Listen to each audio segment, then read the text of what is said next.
El coche estaba ardiendo, cuando Amara via la mano del chico golpeando desesperadam ent contra la ventanilla. No fu el fuego lo primero que noto, fu el sonido, un golpe seco, otro, y luego un grito ahogado que atravesó el aire como una cuchilla. Amara se quedó inmóvil durante una fracción de segundo, con la carpeta apretada contra el pecho. Dentro estaban 4 años de sacrificio, cuidadosamente ordenados, calificaciones perfectas, cartas de recomendación, certificados, todo lo que demostraba que había hecho exactamente lo que el mundo decía que debía hacer para salir adelante. Miró su reloj, 18 minutos. 18 minutos para llegar a su entrevista de beca. 18 minutos para escapar de la pobreza. 18 minutos para convertirse en la primera persona de su familia en ir a la universidad. 18 minutos para cambiarlo todo. El nombre de Stanford brillaba en su mente como una promesa, pero el chico seguía gritando. El coche estaba inclinado contra un poste de electricidad. El capo estaba destrozado. El humo negro salía a borbotones y las llamas comenzaban a lamer los bordes de la carrocería. A su alrededor, la gente se había detenido. Algunos murmuraban. Otros levantaban el teléfono, grabando. Nadie avanzaba. Amara sintió como su corazón golpeaba confusa contra sus costillas. No pensó en la entrevista. No pensó en Stanford. No pensó en el teléfono que llevaba en el bolsillo, el mismo que en ese instante empezaba a deformarse por el calor. Solo corrió. Sus pies golpearon el asfalto con violencia mientras atravesaba la cal. El calor era insoportable incluso a varios metros de distancia.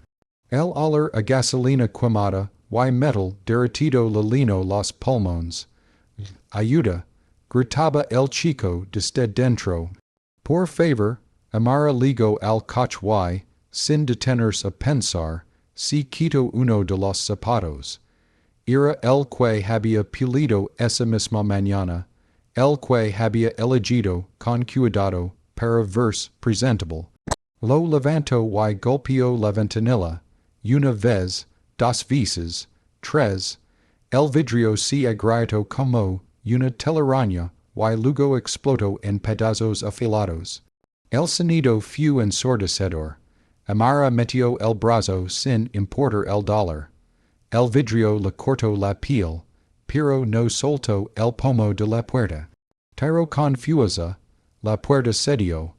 El chico estaba atrapado por el cinturón de seguridad, la cara cubierta de sangre, los ojos llenos de terror puro. Y tengo, dijo Amara con voz firme, aunque por dentro todo temblaba. Te tengo. Lo libero y lo arrastro hacia afuera. Era más pesado de lo que esperaba. Sus manos resbalaban por la sangre, por el sudor, por el miedo. Las llamas avanzaban rápido. Cuando lo sacó del coche y lo dejó caer sobre la acera, el tanque de gasolina explotó. El estallido los lanzó hacia adelante. Amara se giró instintivamente y cubrió el cuerpo del chico con el suyo, protegiéndolo del calor y de los restos que caían. El aire se volvió fuego. Cuando todo se calmó, Amara levantó la cabeza. El chico respiraba, tosia, pero estaba vivo. Las sirenas se escuchaban a lo lejos. Amara se puso de pie con dificultad. Sus manos ardían. Su blusa blanca estaba manchada de negro y rojo. Sintió algo caliente en el bolsillo trasero. Su teléfono se estaba derritiendo. Miró una última vez al chico. Luego empezó a correr. Correo hasha la parada del autobus, hasha la entrevista, hasha un futuro que, sin saberlo, ya no existe. La alarma de Amara sono a las 4:30 de la mañana. No pork la entrevis, de fura temprano, sino pork, su turno en el Garden Street, diner comenzaba a las 5:00 y legar tard no era una opción cuando cada dólar contaba. Apego el despertador antes de que cenara por segunda vez y se quedó sentada en la cama durante unos segundos, respirando hondo. El apartamento estaba en silencio, salvo por el zumbido distante de un refrigerador viejo que nunca descansaba. Se levantó despacio y caminó descalzo por el suelo frío. Su madre, María, dormía en el sofá, todavía con el uniforme del hospital puesto. Las mangas arrugadas, los zapatos al lado, el cansancio marcado en cada línea de su rostro. Había legado del turno nocturno apenas 2 horas antes. Amara tomó una manta del respaldo de una silla, y la colocó con cuidado sobre los hombros de su madre. Luego fue a la cocina. La luz flores and parpadeó al encenderse. Sobre la mesa había una pila de sobres sin abrir, facturas, avisos, recordatorios de todo lo que aún no podían permitirse. Amara tomó un pedazo de papel y escribió con letra clara: Hoy es el día, te quiero, Amara. Dejó la nota junto a la cafetera, tomó su bolso y salió. Sunrise el Garden Street, diner el air de la madrugada, era frío y húmedo. Amara caminó rápido hasta el diner, con la blusa perfectamente planchada colgando dentro de una funda de plástico para que no se arrugara antes de la entrevista. El Garden Street diner olía a café fuerte y grasa caliente, un olor que conoce mejor que cualquier perfume caro. Había trabajado allí desde los 15 años. Solo había un cliente a esa hora. El señor Kowalski, sentado siempre en la misma mesa, leyendo el periódico con sus gafas gruesas. Buenos días, Amara dijo sin levantar la vista. Buenos días, señor Kowalski. Le sirvió café negro y tostadas integrales, exactamente como todos los días. Cuando volvió con la cuenta, él dijo $5 de propina sobre un recibo de 3. Día importante hoy. Preguntó, señalando con la barbilla la funda con la blusa. Entrevista de Bica respondió ella, Stanford. El hombre levantó la vista lentamente. Stanford, repitió, hizo queda milillos de agua. Amara sonrió apenas. Es el punto. Él asintió, como si entendiera más de lo que decía. Buena suerte, niña. Alarm clock la cuenta regresiva a las 10:47 de la mañana. Amara fichó su salida. Ruby, la encargada, la esperaba junto a la calle. Ven acá dijo, y le apretó la mano confusa. Vi y consíguelo, bebé. Demuestras de que están hechas las chicas del Southside. Amara sintió un nudo en la garganta. Gracias por todo. No, respondió Ruby, gracias a ti. Bus la parada del auto. Bus el autobus iba tard. Siempre iba tard. Amara estaba de pie en la parada, abrazando la carpeta contra su pecho como si fuera algo frágil, algo que podía romperse si lo soltaba.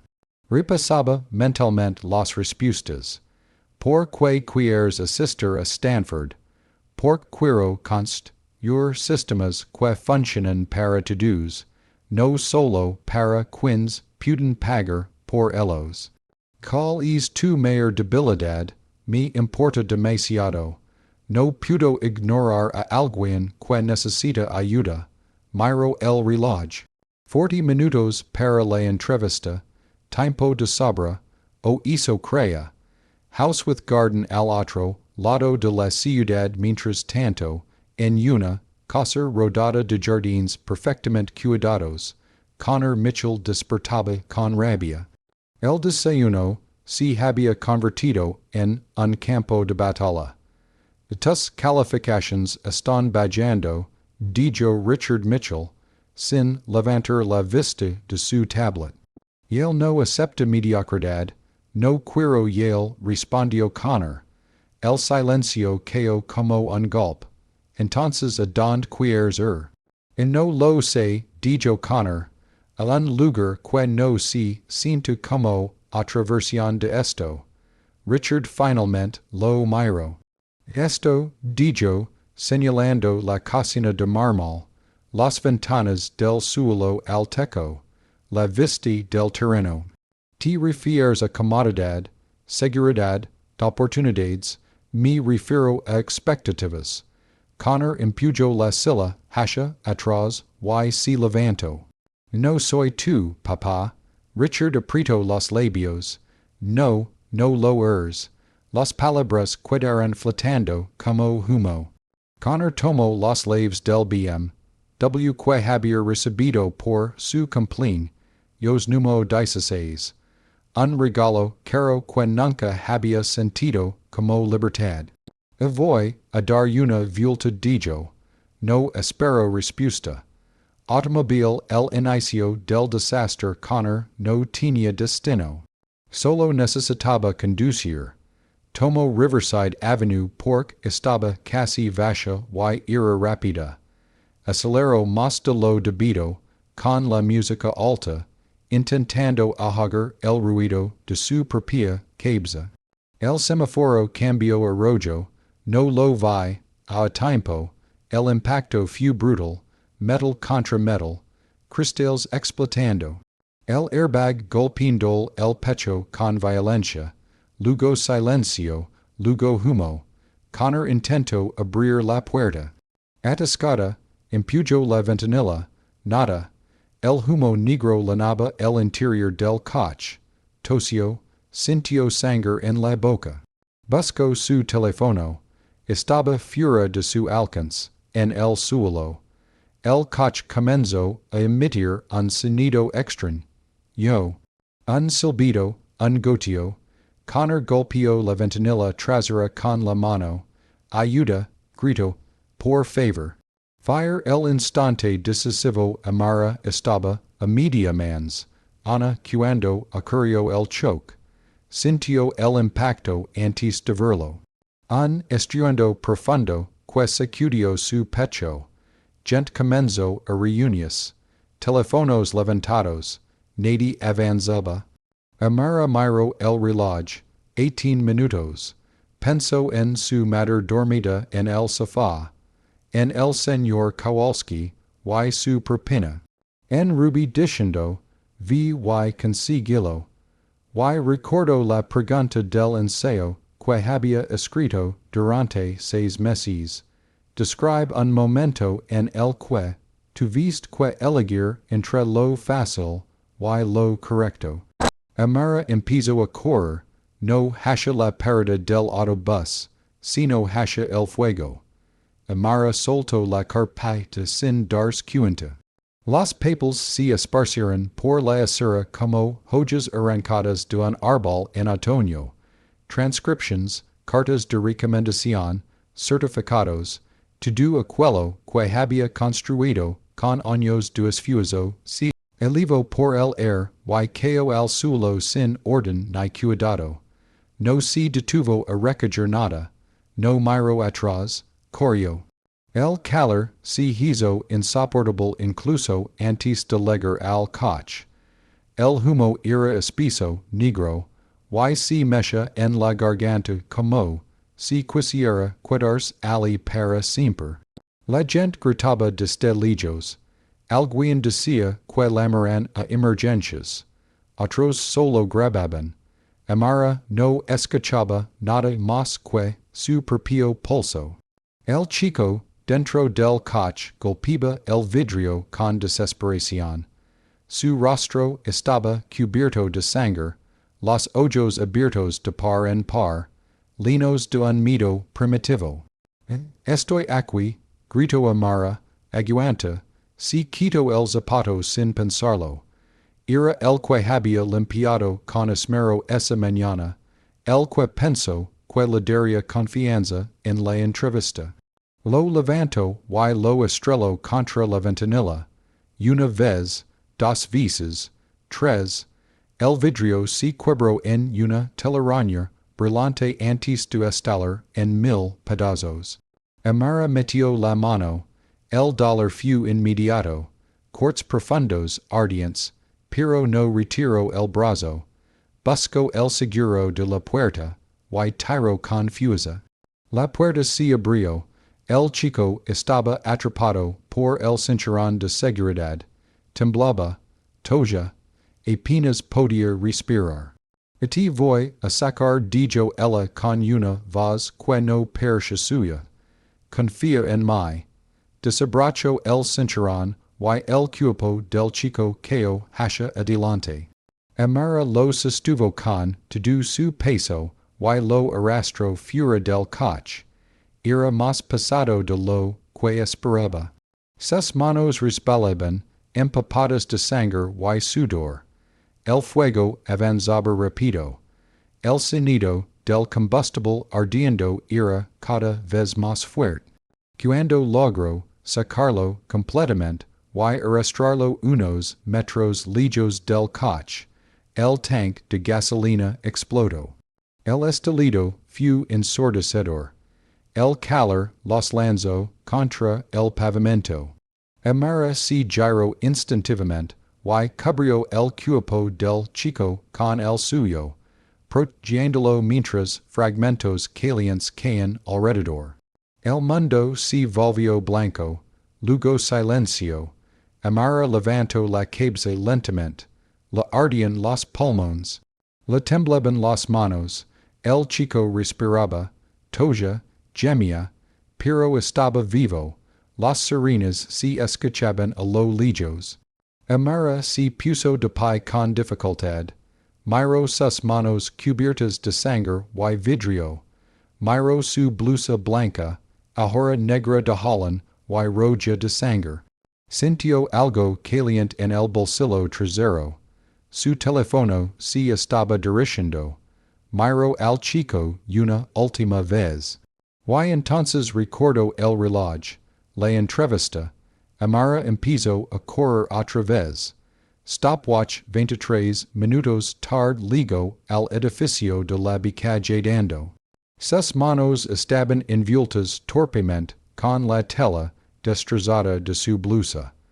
La sangre se filtraba entre los pliegues. Su rostro estaba cubierto de ceniza, óleo a humo y gasolina. La recepcionista levantó la vista y se quedó inmóvil. Estoy aquí para la entrevista de la beca Stanford, dijo Amara con voz entrecortada. Amara Williams. Sé que llego tarde, pero hubo un accidente. Un coche se incendió y alguien estaba atrapado. Tuve que ayudarlo y mi teléfono miró el reloj. La entrevista era a las 2 continuó. Son las 2:23, pero por favor, necesito hablar con alguien. La mujer tragó saliva. El comité se fue hace 15 minutos. Las palabras eran como una sentencia. Que, susurró Amara, por favor, puede llamarlos. Puedo explicar lo que pasó. Tengo pruebas. Hospital, policía la recepcionista. Salió de detrás del escritorio, y habló con voz suave. Te creo, de verdad, pero la doctora Morrison es muy estricta con el protocolo. No hacen exceptions. Han sido 4 años dijo Amara, con la voz quebrantos. 4 años preparándome para esto. la mujer le intrigo una tarjeta. Este es el número de apelaciones de emergencia.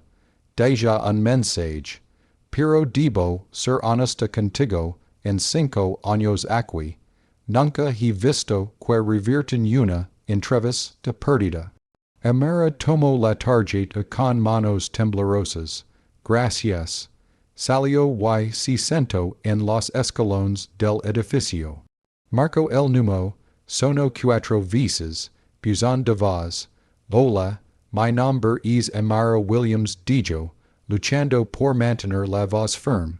Tenía una entrevista de hoy para la beca Stanford, pero hubo una emergencia. Un chico quedó atrapado en un coche en llamas y tuve que ayudarlo.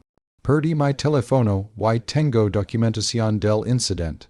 Por favor, solo pido otra oportunidad. Este beca lo es todo para mí. Su voz se rompió al final.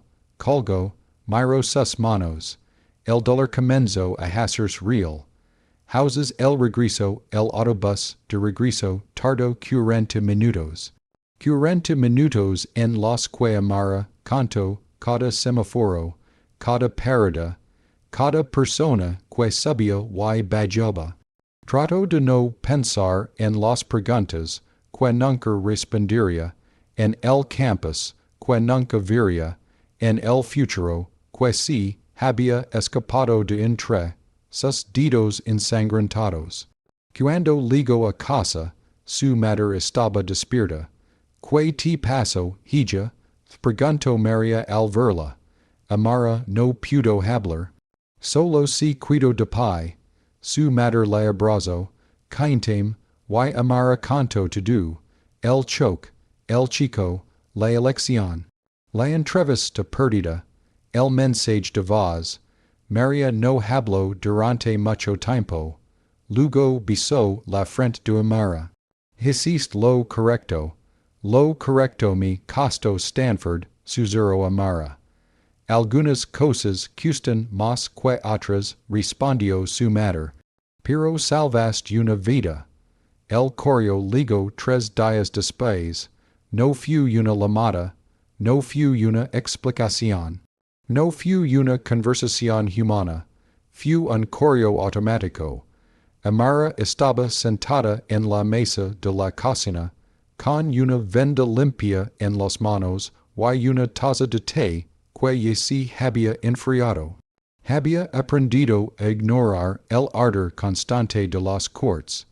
El dolor físico era más fácil de manejar que el otro. Su madre estaba en el turno de tarde. El apartamento estaba silencioso, excepto por el tic del reloj de pared. Notificación nueva, asunto, actualización sobre su solicitud de beca. Amara no abrió el correo de inmediato. Lo miró durante un minuto entero, como si el texto pudiera cambiar si esperaba lo suficiente. Luego hizo clic. Estimada Amara Williams, gracias por su interés en el programa de becas Stanford. Lamentamos informar que, debido a la inasistencia a su entrevista programada, su solicitud no pudo continuar en el proceso de selección. Le decimos éxito en sus futuros proyectos académicos. No había firma personal. No había disculpa. No había espacio para lo ocurrido. Amara cerró el portátil lentamente. No lloró, no gritó. Se quedó sentada, con las manos vendadas apoyadas sobre la mesa, mirando la pared frente a ella como si fuera una pantalla en blanco donde su vida acababa de ser borrada. Hospital el otro despertar a 3 millas de allí, en el ala privada del Hospital St. Gregory, Connor Mitchell abrió los ojos. El techo era blanco, demasiado blanco, las luces eran demasiado brillantes. Intentó moverse. El dolor lo atravesó como un relámpago. No intents levantar, dijo una voz tranquila. Conor gyro la cabeza con dificultad, una enfermera ajustaba el gatero. Donde su garganta estaba seca. Estás en el hospital. Tuviste un accidente automovilístico grave. Tienes una costilla fracturada. Una conmoción cerebral leve y quemaduras superficiales en el brazo izquierdo. Conor cerró los ojos. Recuerdos fragmentados regresaron. El semáforo, el impacto, el humo, el fuego. El miedo, como salí del coche, preguntó. La enfermera sonrió ligeramente. Una joven te sacó antes de que explotara. Si no fuera por ella, no estarías aquí. Conor abrió los ojos de golpe. ¿Quién? No dio su nombre, respondió la enfermera. Ligó la ambulancia y ella ya se había ido. Conor se quedó en silencio. Una desconocida, una chica cualquiera, había entrado al fuego por él. Teléfono receiver la llamada que nadie esperaba 2 días después. El teléfono de la casa de Amara sonó a las 9:12 de la noche. Amara estaba doblando ropa. Dola, Amara Williams, dijo una voz masculina, grave, controlada, she. Hablar Richard Mitchell, mi hijo estuvo involucrado en un accidente la semana pasada. Usted fue quien lo sacó del vehículo. El corazón de Amara empezó a latir confusa. Si yo está bien, está vivo, respondió él. Y según los médicos, eso es gracias a usted. Silencio, quisiera reunión con usted continuó Richard. Personalmente, para agradecerlo. No es necesario, dijo Amara. Solo hice lo que cualquiera haría. Richard exhaló. No cualquiera que hasha un coche en llamas. Hizo una pausa. Sé que perdió una entrevista importante es día. Amara apretó el teléfono. ¿Cómo sabe eso? Tengo recursos, respondió. Y contactos. La palabra quedó pasada. Quiero compensarla dijo. Lo que perdió. La beca, la oportunidad. Amara cerró los ojos. No necesito dinero dijo. Y no salvé a su hijo por una recompensa. Y no estoy hablando solo de dinero, respondió Richard. Estoy hablando de puertas que pudo abrir. El silencio se volvió denso. Piénselo dijo él, la llamaré mañana. La llamada terminó. Amara dejó el teléfono sobre la mesa. Por primera vez desde el accidente, tembló. Brain dos mundos, una decisión esa noche. Amara no durmió. Pensó en el correo automático, en el buzón de voz ignorado, en la palabra recursos. Pensó en Conor, atrapado, gritando, sin nombre, sin rostro. Dirá correcto aceptar, ayuda ahora. Conversa su acto en una transacción. Al otro lado de la ciudad, Conor también estaba despierto. Miraba su brazo vendado, las marcas del fuego. Pensaba en la chica que nunca volvió. Y por primera vez en su vida, se preguntó, ¿quién había pagado el precio real ese día? La cafetería estaba casi vacía. No era una de esas con mármol, ni baristas con delantales elegantes. Era un lugar pequeño, de mesas de madera gastada, con el olor persistente a pan tostado y café fuerte. Amara la había elegido a propósito. Si iba a aceptar reuniones con Richard Mitchell, no sería en uno de sus territorios. Amara ligó 10 minutos antes. Se sentó cerca de la ventana, con las manos enmarcadas por cicatrices rosadas que empezaban a sanar. Lavaba una blusa sencilla y el cabello recogido, nada que impresionara, nada que escondiera quién era. Richard ligó puntual, traje oscuro, zapatos impecables, un reloj que probable, ment costaba más que el alquiler mensual de Amara. Se acercó a la mesa con una expresión controlada, casi ensayada. Amara dijo, gracias por venir. Gracias por el café, respondió ella. Pero no me quedar, re mucho tiempo. Richard asintió y tomó asiento. Pidió un espresso sin mirar el menú. Hot beverage dos versions del mismo día Connor quiere conocer, dijo Richard casi de inmediato. Insistió. Amara bajó la mirada un instante.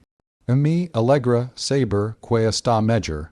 Físicamente, sí, respondió Richard. Pero hay cosas que no sonan tan rápido. Amara no contestó. He investigado tu expedient, continuó Richard. Tus califications, tus actividades, tu historial laboral. Stanford no fue un sueño irreal.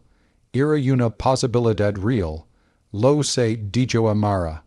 Y la perdiste por una razón que ningún comité consideró válida. Porque los comités no están hechos para la gente, como yo, respondió ella con calma. Richard la observó con atención. Por eso estoy aquí. Saco una carpeta de curo, y la coloco sobre la mesa. Tengo una fundación dijo. Podemos cubrir tu matrícula completa. Stanford, MIT, donde eliges. Además, una carta de recomendación personal. Amara no tocó la carpeta. A cambio de que, Richard frunció el ceño. Porque tiene que haber un a cambio. Porque nunca he visto a alguien con tanto poder ofrecer algo sin esperar algo, respondió ella. Y no me salvé la vida de su hijo para convertirme en una duda. Richard se recostó en la silla. No es una duda, es gratitud. La gratitud no se firma en papel, dijo Amara. Silencio. Brix limites no pudo aceptar esto, dijo finalmente Amara. Richard parpadeó. Perdón. Dije que no pudo aceptarlo. Amara dijo él, bajando la voz. Esto puede cambiar tu vida. Mi vida ya cambió, respondió ella. El día que corrí hacia es coche. Richard apretó la mandíbula. No tienes que vivir con las consecuencias sola. Las consecuencias no son el problema, dijo Amara. El problema es que esto conviene de una elección moral en un favor pagado. Richard guardó silencio por un momento. Connor necesita vert, dijo, necesita agradecer. Al menos eso, Amara dudó. Eso she pudo aceptarlo. Hospital la habitación 714, la habitación olía a desinfectante y flores caras. Connor estaba sentado en la cama, con el brazo izquierdo envendado. Se veía más joven de lo que Amara esperaba, más frágil. Cuando la veía entrar, sus ojos se llenaron de algo que no supo nombrar. Eres tú, dijo, Amara asintió. Me alegra verte despierto. Connor trajo saliva. Sin. Ye contigo confieso. No sabía si eras real. Richard se quedó cerca de la puerta. Gracias, dijo Connor, con la voz quebrantos. No tenías que hacerlo. She tenía, respondió Amara. Había una persona atrapada. Eso es to do. Connor negó con la cabeza. Perdiste algo por mí. Amara lo miró a los ojos. No lo hiciste tú.